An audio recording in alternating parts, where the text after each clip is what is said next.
You know the moment it happens, not the first date, not the first time you said it out loud, the moment you know. The specific, unrepeatable instant we're at the question of whether this is the person resolves itself completely and quietly. The way a room comes into focus when someone turns on the right light.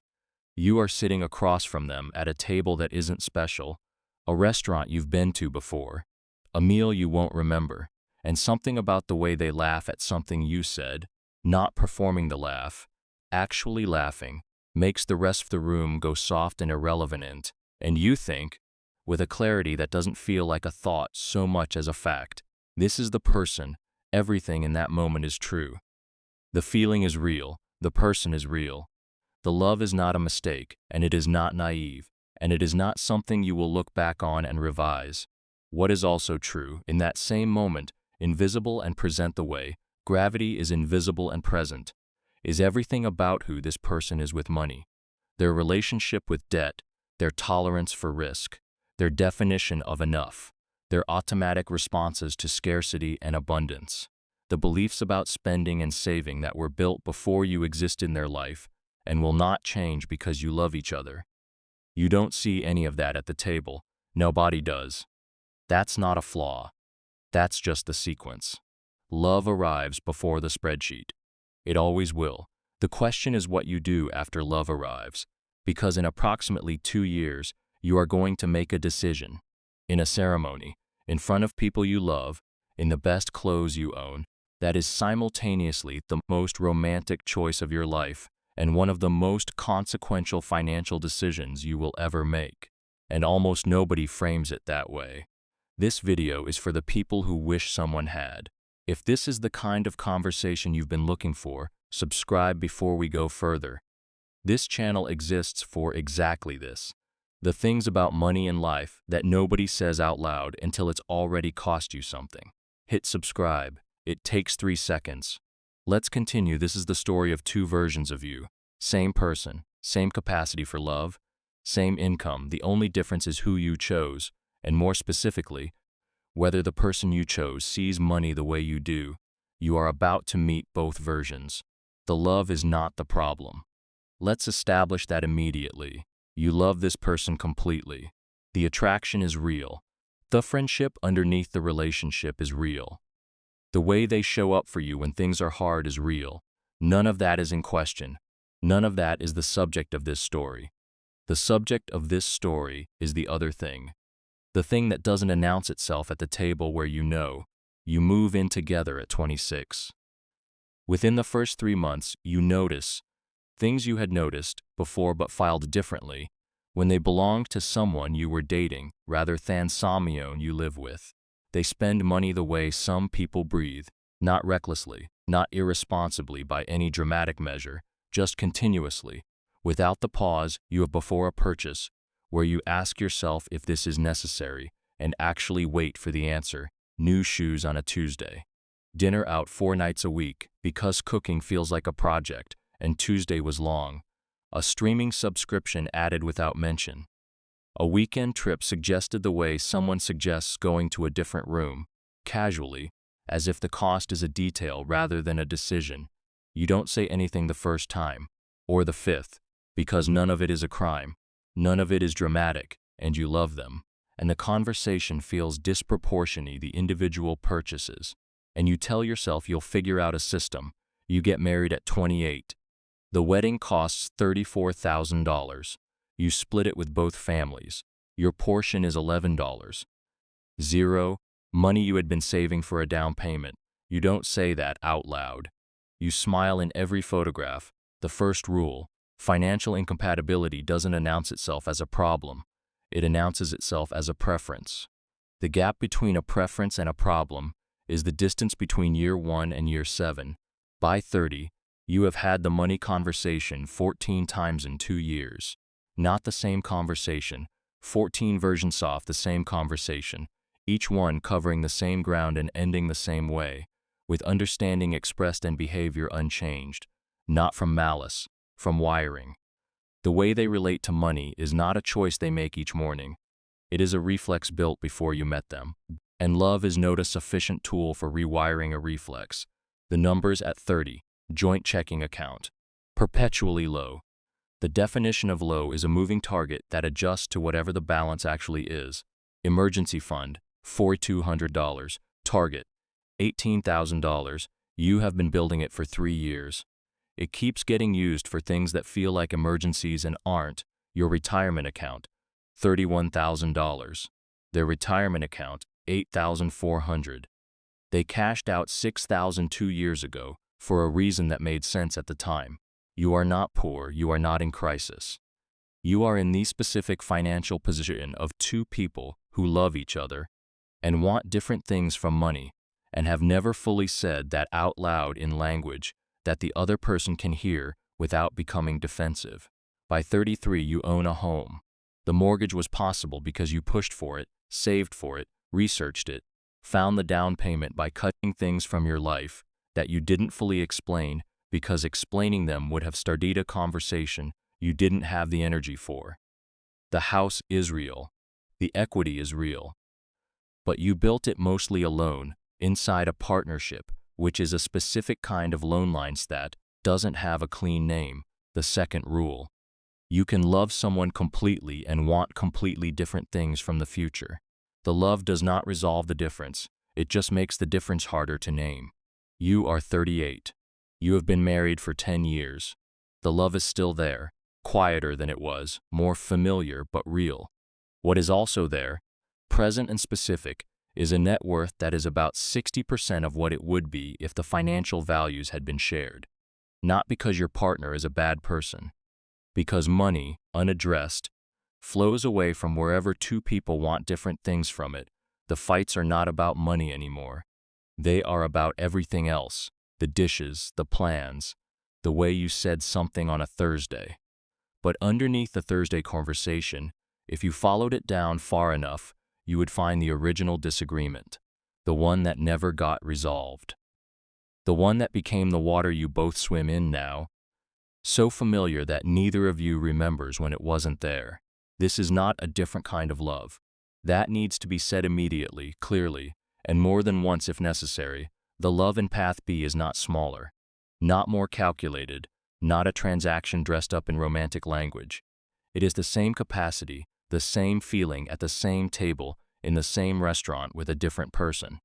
A person who, it turns out, has a specific relationship with money that does not require you to carry the financial vision of the partnership alone. You find this out not because you ran a credit check on the second date. You find it out because, over time, the way they talk about the future includes numbers.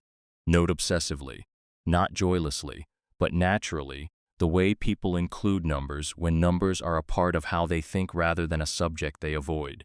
They mention, on a drive back from somewhere, that they've been maxing out their Roth IRA since 24. They say it the way someone mentions they've been going to the same coffee place for years, as a fact about themselves, not a performance. You ask about their savings. They answer without deflecting. You tell them about yours. They don't flinch at the number and they don't inflate their own. The conversation is clean. That cleanliness is the first sign of something. You move in together at 26. Within the first month, you have a money conversation, not a fight, a conversation where you put the actual numbers on the table and decide how the joint expenses will work and what you are both building toward. It takes 90 minutes. It is not romantic. It is most clarifying 90 minutes you have spent with another person. You disagree on two things. You work through both. You reach a structure that neither of you feels is a sacrifice. The third rule. Financial alignment is not about having the same amount of money. It is about having the same relationship with money. What it means, what it's for, what enough looks like. Two people can have completely different incomes and complete financial alignment. The income is arithmetic. The values are architecture. You get married at 28. The wedding costs $22,000.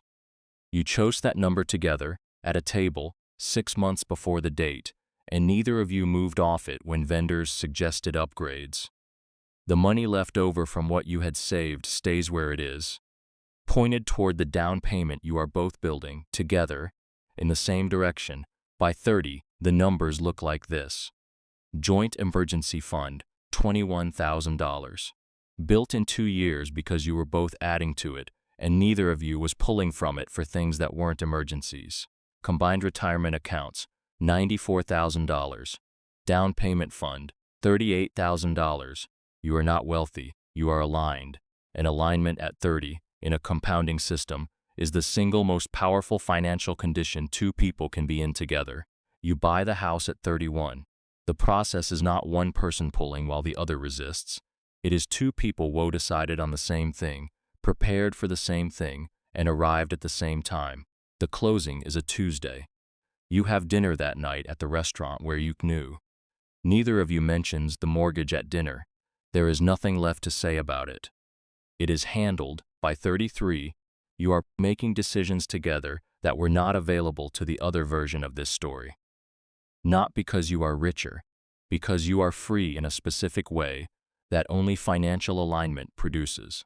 The freedom to say no to things that don't serve you. The freedom to take a risk on something that matters, because the foundation is solid enough to absorb the downside.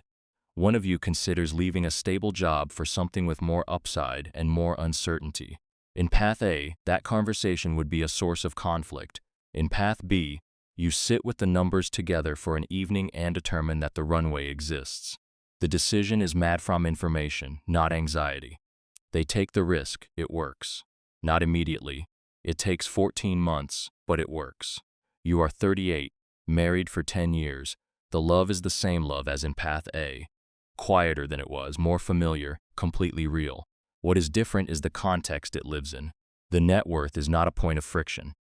The future is not a source of low-grade ongoing disagreement. The partnership runs in the same direction, which means the energy that Path A spent on financial friction is available here for everything else. Both paths, same person, same income, same 10 years, age 38, Path A net worth, $287,000, built mostly by one person carrying the financial vision inside a partnership that did not share it. Emergency fund perpetually underfunded, retirement on track but behind where it would be. The house has equity, the marriage has love. The friction is present and chronic and unlikely to resolve because the root conversation has never fully been had. Path B, net worth, $510,000. Built by two people moving in the same direction, with the same values applied to the same income. Emergency funds solid, retirement ahead of schedule. A risk taken at 33 that paid off because the foundation could hold it. The marriage has love, the friction is normal, the ordinary friction of two people building a life. Not the specific friction of two people who want different things from money and have agreed, silently, never to fully say so. The gap between these two paths at 38 is $223,000. That is not a gap created by income, not by intelligence, not by effort, by alignment. The presence or absence of a shared financial value system, operating silently in the background of a relationship for 10 years, $223,000 is not the final number. It is the number at year 10. At year 20, the gap is larger. At year 30, it is the difference between two completely different retirements, two completely different sets of options, two completely different versions of what the last third of your life looks like. And none of it was decided at a financial planning meeting. It was decided at a table that wasn't special, in a restaurant you've been to before, the moment you knew. Love is necessary. It is not sufficient, not because love is weak, because love was never designed to do the work that financial alignment does. Love handles the feeling of a partnership. Financial alignment handles direction of a partnership. You need both. Having one without the other is like having a car with a full tank and no steering.